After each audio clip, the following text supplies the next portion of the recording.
En thuolo maber janeno mar Lolwe TV kawuono wadwago mbaka achiel kachiel ma en chenro mar duond luo mikelo kinde ka kinde kod Niko Kelo Eloye odiochieng' ma kawuono an jafalo mbaka mabiro kelo ni chenro ni eri. Odiochieng' ma kawuono wadwago mbaka weche mag IEBC wadwa rango ni to kane oseketi duol ma bende ne oting'o jood bura mawuok e Senate kaachiel kod mago eko mawuok e od bura maduong' ne nitiere tich mane onego bed ni gitiyo. Wadwa rango ni to tijni mane gitiyo ne gitiyo nade, to weche ma bende ne gikalo kata paro ma bende ne gikalo gin paro machalo nade ma koponi okal kod od bura to wadwa rango ni duol mochung' ne weche mag IEBC mibi yier manyien biro bet machalo nade. Arwaki e chenro mar duond luo. Arwaki. Amor mar riwore gi jopiny. Erokamano ahinya. Mos oganda wa inyalo nyiso gi nyingi chak ipar negi kata kaunti ma iyae ka warwaki e chenro mar duond luo. Amor mar riwore kodu. Nyinga Paul Aol. Awuod Rongo Kamagambo lakini atiyo Nairobi kaka okil. Erokamano ahinya wakili Paul Aol. Paul Aol kawuono aluongi kaendi mondo wago mbaka e chenro mar duond luo. Wadwa rango ni to ne en mandate mane bende kamiti mar od bura mago eko mawuok e Senate kaachiel kod mawuok e od bura maduong' kata the National Assembly ne godo e rango kaka itimo lokruok ne duol mar IEBC. Kuong inyiswa ni to jogi e kit tich mane gitimo ne en tich machalo nade? Ng'eny jopiny paro ni tij kamiti mar parliamentary committee mar Orengo gi Kiraitu ni tije ne en mar golo commissioners. King'iyo mandate nikech kiparo ikuong iparo ni ne gikuong gibedo piny jokod gi jo Jubilee ma gikuong giwinjore ni to gidhi wuoye weche mage. Then ka gisewinjore ni gidhi wuoye weche mage, then gichak giwinjore kendo ni to gidhi wuoye wechegi e period ama duration marom nade. Koro golo commissioners mag IEBC ne en one of the items mane nitie agenda mar committee ni.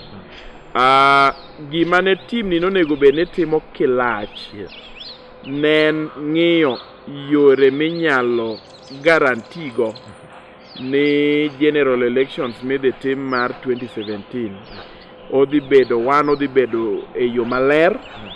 Mar ariyo mang'iso ni electoral register mokwongo jok manie electoral register gin ji manitie adieri.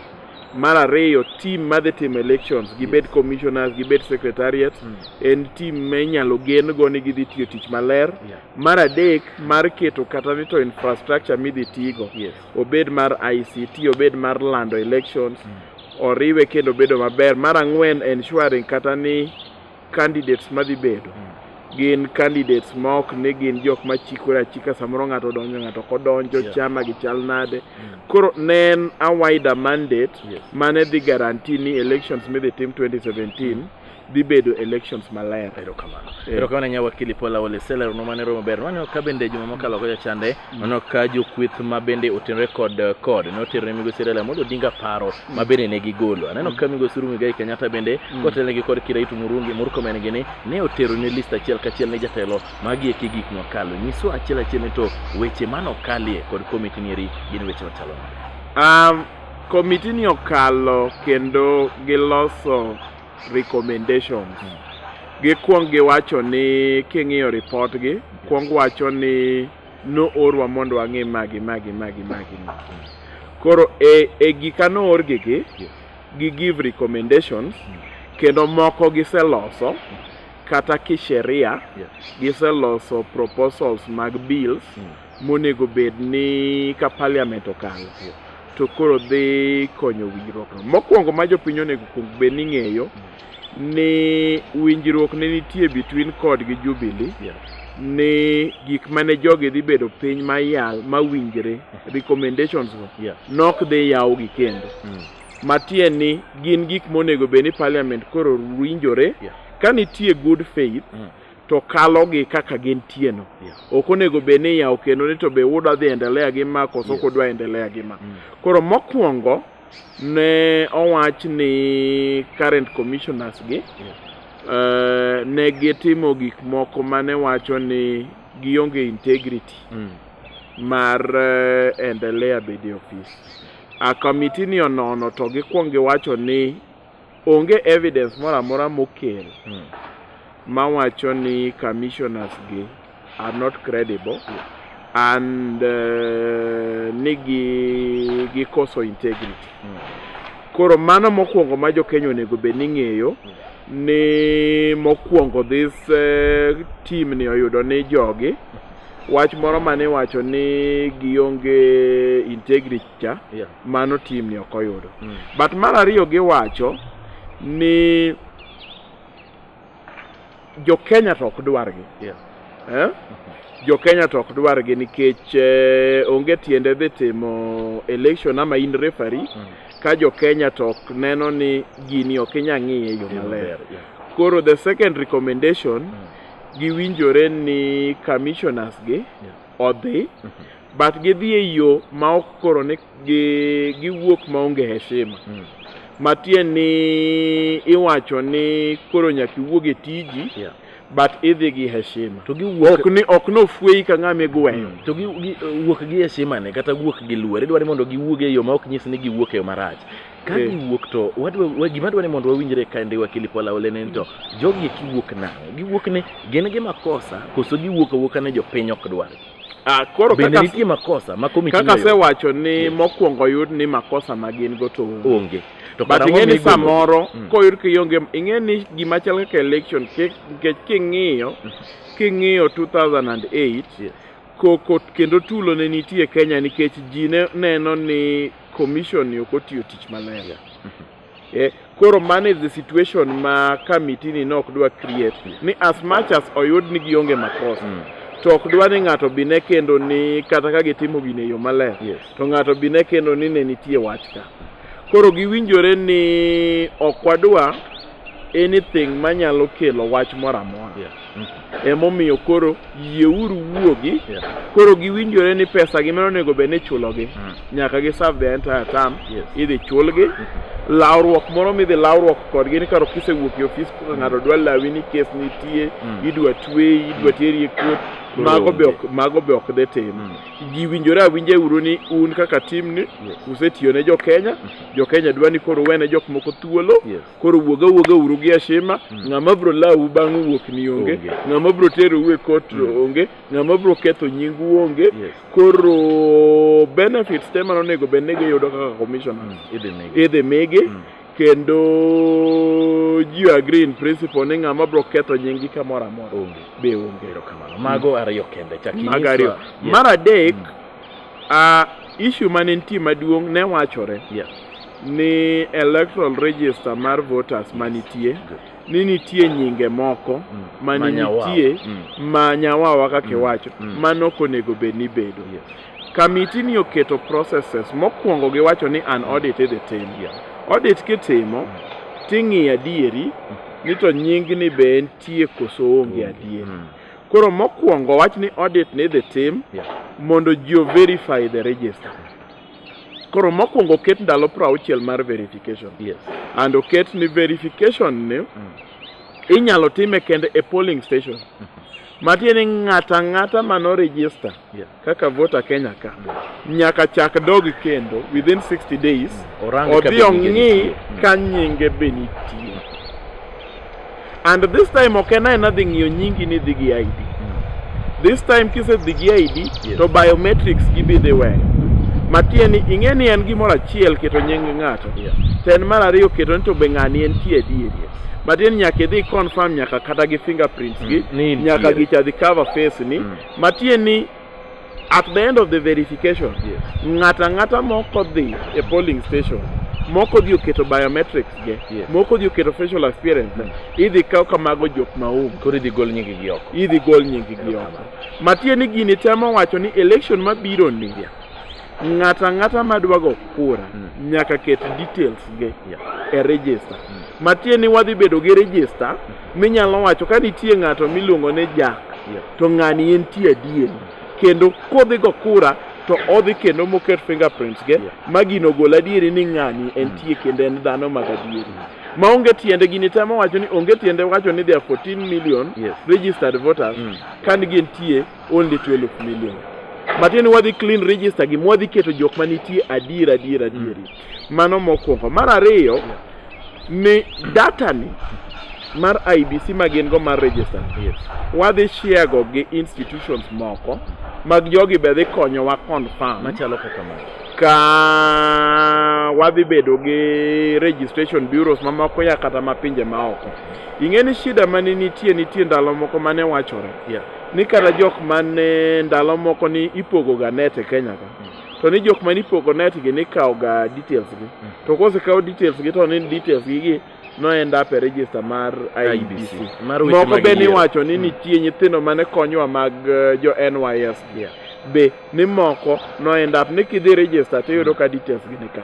Koro nitie jok ma dhi konyowa be ng'iyo these details ma by the time watieko clean up wadhi bedo sure ni jo Kenya di manigi right mar voting in 2017 and gini kiwinjo kaka jo kod wuoyo giwacho ni wadhi bedo ma wadhi golo almost $2 million magin nyawawa magionge e register gi matie ni wanyalo wacho dira ni jo Migori mar registered kaka voters gin ji adi, jo Kiambu mar registered kaka voters gin ji adi, jo Wajir mar registered kaka voters gin ji adi. Kech iyudo ka samoro kaka Kiambu nigi 880,000 registered voters.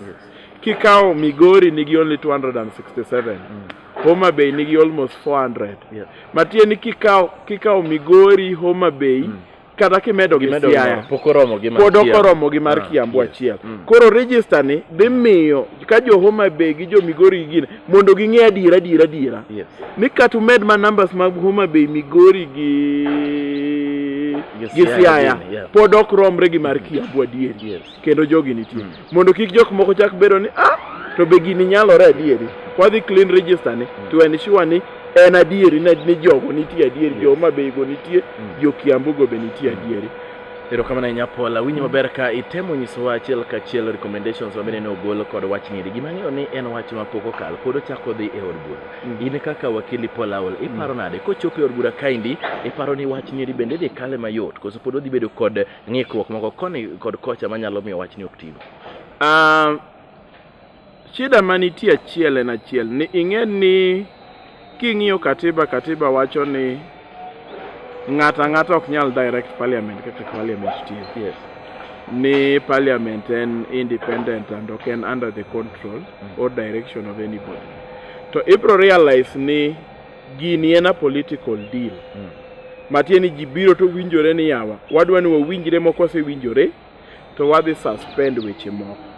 Nikech adiera manitie ni koyieri mbunge ma Mathare to nego bed ni eni wach ma concern jo Mathare iwache parliament. But koro gini temo wacho ni mokwongo wakawa very few people waketo non gini endi matuta ahinya to ka gisewinjore to kik wayaw kendo gima giwinjore ni for further discussion. Chala and this is not the first time.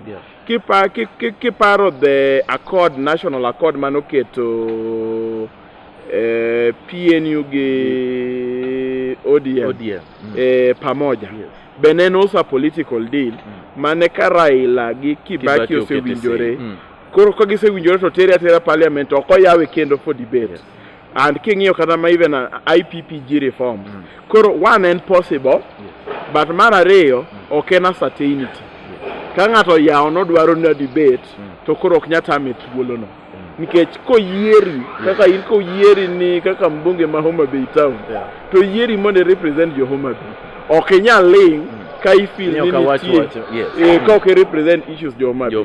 But at the same time inyalo wacho ni wawise winjore in principle kik wadok jo Kenya chien. Kech king'iyo kata timelines gin gik moko ma kichako debate then ginyalo dhi ena the same kaka IBC commissioners process mar golo commissioner office ni katiba but in commissioners gi be nyalo wacho ni onge makosa moro amora moyudo wago lwalwa uru kod chik kodwa. Koro magi gin gik ma kolu sheria to nyalo kawo a very long time manyalo kata tamowa bedo gi elections in 2017 August time monego bed ni gibedo. Nikech ka kila ng'ato chikore nikech kata IBC nyalo wacho ni kalenda wa ng'at manyalo determine ok unyal nyisowa ni by 30th September wasewuok. Ok unyal medo ni verification ni nyaka tim within 60 days and ochakore karang'o. Koro magi gin gik ma ji winjore in principle then ji bedo gentleman. Ji wacho ni ama jose non nikech king'i adiera both teams nokelo like anyalo wacho ni their best legal minds mondo or represent gi nikech kata king'i adieri in terms of jok ma kod okelo ing'iyo Rengo ing'iyo Mutula Kilonzo Junior magi gin jok ma ok inyal question their reform credentials and ing'iyo kata ma jok machal kaka Jubilee ing'iyo ng'at machal jok mar very vocal ing'iyo Kipchumba Murkomen gin magi ok gin jok moko minyalo wacho ni gikia gima giwacho gin jok minyalo wacho ni gik ma giyalo ni carries the general feeling mar jo side gi kocha gi jo side kocha nikech the problem manitie maduong' ni the moment moyaw gini to kata kod nyalo wacho kendo ni wan kendo wachako wadok e barabara koro en gima nyaka bed treated very carefully or else wadhi bedo gi a situation ma wachako wadok kendo kamano inyalo ka iguso na kar kwan mar commissioners ne giwacho ni sani gibiro mondo obed kod commissioners 7 matiyo full time ma ok part time kaka ne dwaro kod jomoko ma indi to nyiso na koro gisewinjore reforms gi gin reforms kendo matut kendo moko gisejaka develop bills giketo king'iyo the proposal mokwongo giwacho ni commissioners dhi bedo 7 and kata kaka gi propose jok ma the selection panel ma dhi yiero jogi mostly giketo kanisni kaka Catholic Church represented my Catholic Church NCCK SUPKEM Parliamentary Service Commission then idhi yier jochiko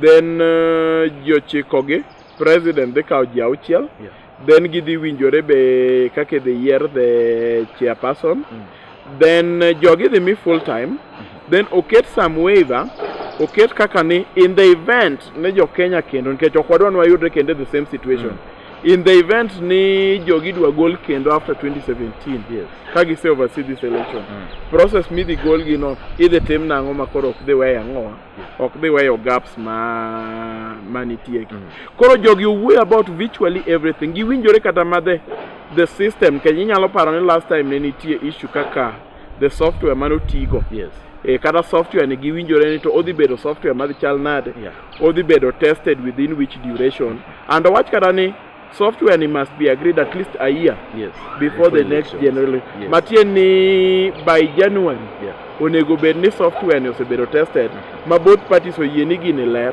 and giwacho kata ni submission ng'eni chon submission kosetim something a polling station to pod nyaka odhi polling station mar constituency then from the constituency kokiyore Nairobi sani polling station tieko to giyoro direct and sani oket be gi propose kata ni every polling station obeda gi ji 500 mondo kik wabed gi situation kaka Tharaka Nithi moro ma ng'ato constituency achiel